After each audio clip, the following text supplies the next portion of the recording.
ఇవాళ క్షేత్రస్థాయిలో సిట్ బృందం పర్యటించనుంది. ఏపీలో పోలింగ్ తర్వాత జరిగిన హింసాత్మక ఘటనలపై సిట్ బృందం విచారణ చేయనుంది. 2 రోజుల్లో నివేదిక సమర్పించాలని ఈసీ ఆదేశించడంతో సిట్ బృందం దర్యాప్తు వేగవంతంగా సాగబోతోంది. ఎన్నికల వేళ పల్నాడు, అనంతపురం, తిరుపతి జిల్లాలో జరిగిన హింసాకాండపై సిట్ దర్యాప్తు చేయబోతోంది. ఈ హింసలో పోలీసు అధికారుల పాత్రపై కూడా విచారణ జరగనుంది.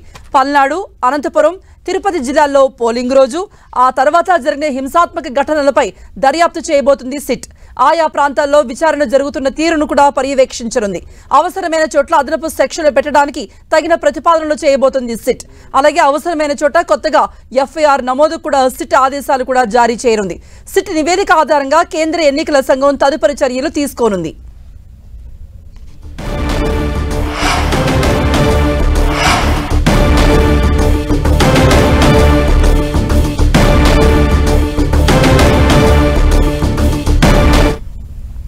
సో దీనిపై మరిన్ని అప్డేట్స్ ఇవ్వడానికి మా ప్రతినిధి విజయ్ చంద్ర సిద్ధంగా ఉన్నారు. విజయ్ చంద్ర, ఇవాళ క్షేత్రస్థాయిలో సిట్ పర్యటించబోతోంది. ఎటువంటి విచారణ జరపబోతోంది? ఏ అధికారులు ఇన్వాల్వ్ చేయబోతోంది? కృప ఆంధ్రప్రదేశ్లో ఎన్నికల సందర్భంగా జరిగినటువంటి గొడవలు అవి పెచ్చుమీరి ఎన్నికల తర్వాత కూడా కొనసాగి బీభత్సం సృష్టించిన పరిస్థితి. పలు చోట్ల దహనకాండ చేశారు. తర్వాత ప్రధానంగా చూస్తే కనుక అనంతపురము, పల్నాడు, తిరుపతి ఈ జిల్లాల్లో చూస్తే పెద్ద ఎత్తున హింస చెలరేగింది. ఈ నేపథ్యంలో ఎన్నికల కమిషన్ సీరియస్ అయింది.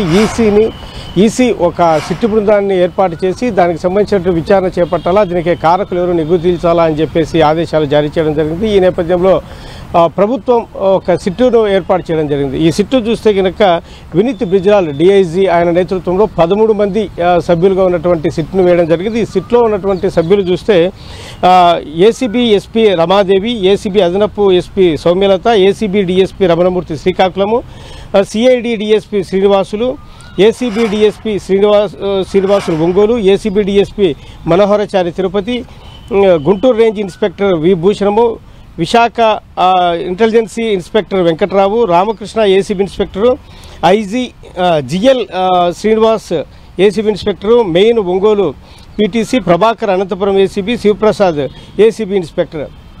వీళ్ళందరినీ చూస్తే కనుక ఏ ప్రాంతాల్లో అయితే కనుక గొడవలు జరిగాయి, దమనకాండ జరిగిందో ఆయా ప్రాంతాలకు సంబంధించిన అధికార యంత్రాంగానికి కూడా ప్రాధాన్యత ఇవ్వడం జరిగింది. ఎక్కడా ఎటువంటి ఆరోపణలు లేనటువంటి వీరిని తీసుకోవడం ద్వారా ఈ విచారణ నిగ్గు తేల్చాలా అనేసి ఖచ్చితంగా ఈ నివేదిక ఉండాలనేటువంటి నిర్ణయాన్ని అయితే కనుక తీసుకుంటే మనకు తెలుస్తుంది. ఎందుకంటే దీనికి సంబంధించి చూస్తే పోలీసు అధికారుల మీద కూడా ఈ ఆరోపణలు ఉంటా ఉన్నాయి. పోలీసులు తర్వాత వారు కూడా కొంత దౌర్జన్యం చేసినట్లుగా సీసీ కెమెరాల ఫుటేజ్లో కూడా పలు చోట్ల బయటపడేటువంటి పరిస్థితి. అంతేకాకుండా మీడియా కథనాల్లో కూడాను ఈ పోలీసుల పాత్ర ప్రముఖంగా చర్చ జరుగుతూ ఉంది. ఈ నేపథ్యంలో పోలీసులు ఎందుకు ఇంత ఇన్వాల్వ్ కావాల్సి వచ్చింది, పోలీసులకు ఇంత ఆసక్తి ఎందుకు, పోలీస్ యంత్రాంగం ఒకవైపు ఎందుకు చేయాల్సి వచ్చిందనే దాని మీద ప్రధానంగా ఈ సిట్టు కూడా ఒక నివేదికలో పేర్కొనే పరిస్థితి అయితే నెలకొనుంది.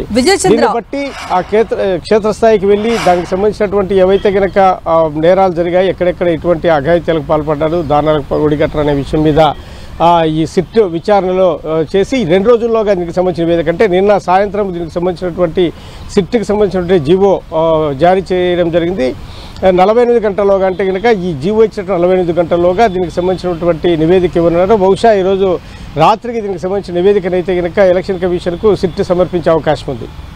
విజయ్ చంద్ర, కేవలం ఈ 3 జిల్లాలు మాత్రమేనా? పల్నాడు, అనంతపురం, తిరుపతి జిల్లాల్లో మాత్రమే సిట్ విచారణ జరుగుతుందా? ఇంకేమైనా జిల్లాలు కూడా యాడ్ అయ్యే ఛాన్స్ ఉందా? అలాగే జూన్ 4 ఫలితాల తర్వాత హింస చెలరేగే అవకాశం ఉందంటూ రాష్ట్ర ఇంటెలిజెన్స్ కూడా హెచ్చరించిన నేపథ్యంలో దీనిపై కూడా ఏదైనా ఫోకస్ చేసే అవకాశం ఉందా?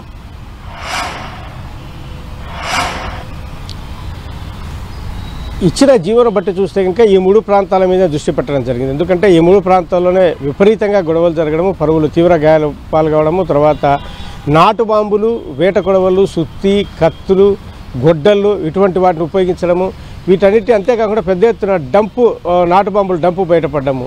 ఇవన్నీ చూస్తే కనుక ఎన్నికల తర్వాత కూడాను ఇదే పరిస్థితి నెలకొంటుందని చెప్పేసి ఆందోళన సర్వత్రా వ్యక్తమవుతున్న నేపథ్యంలో ఎన్నికల ఫలితాలు వచ్చిన తర్వాత 15 రోజుల వరకు కూడాను ఇదే బందోబస్తు కొనసాగించాలా అని చెప్పేసి ఎన్నికల కమిషన్ ఆదేశాలు జారీ చేసింది. ఇప్పటికే 20 కంపెనీలు ఆయా ప్రాంతాల్లో మోహరించున్నాయి. మరో 25 కంపెనీలు అదనంగా భద్రతా దళాలను అక్కడ ఏర్పాటు చేయాలా, కేంద్ర భద్రతా దళాలని చెప్పేసి ఎన్నికల కమిషన్ ఆదేశాలు జారీ చేసింది. ఎన్నికల కమిషన్ ఆదేశాల మేరకు ఇప్పటికీ చూస్తే కనుక 45 కంపెనీల భద్రతా దళాలు అక్కడ మోహరించున్నాయి. ఎక్కడ ఎవరైనా కూడా ఎటువంటి సంఘ విద్రోహ కార్యక్రమాలకు పాల్పడినా, అల్లర్లు చెలరేగే పరిస్థితిని నెలకొల్పినా కూడాను ఖచ్చితంగా కఠిన చర్యలు అయితే కనుక తీసుకుంటాయని చెప్పొచ్చు. ఇప్పటికే చూస్తే పలువురు అజ్ఞాతంలోనికి వెళ్ళినటువంటి పరిస్థితి.